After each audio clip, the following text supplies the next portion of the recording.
तेज हैं वो आज उन सप्त ऋषियों की पत्नियों के शरीर में प्रवाहित हो गया और शरीर में जैसे ही भगवान शंकर का तेज प्रवाहित हुआ तो जो सप्त ऋषियों की पत्नियां थी वो गर्भवती हो गई।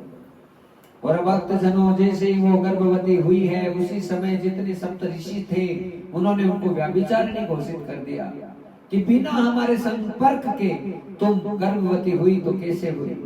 और महाराज उसी समय जो है उनका त्याग किया गया तो वो हिमालय के अंदर गई है और वहां जाकर हिमालय में खूब तप करने लगी।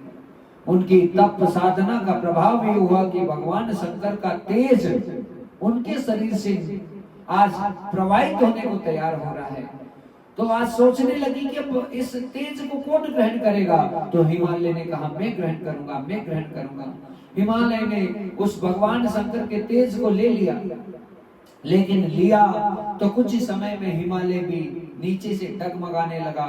हाँ, और उसकी भी सामर्थ्यता सबलता नहीं रही कि वो भगवान शंकर के तेज को ग्रहण कर पाता।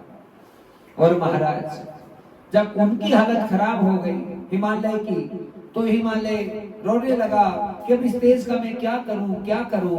तो गंगा नदी में उस तेज को प्रवाहित कर दिया और गंगा नदी में जब उस तेज को प्रवाहित किया तो गंगा माता काफी दिनों तक भगवान शंकर के तेज को ग्रहण करने लगी।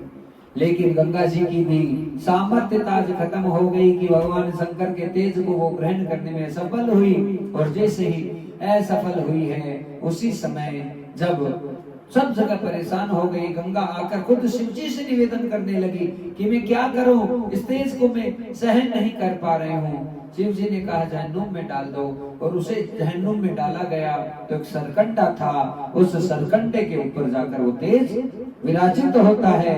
और देखते देखते उस सरकंडे के ऊपर एक सुंदर बालक, हाँ, मार्गशीर्ष की पंचमी को शुक्ल पक्ष में षष्टमी को क्षमा करें महाराज, शुक्ल पक्ष में मार्गशीर्ष महीने में एक बालक है, उसका वहां पे प्राकट्य होता है।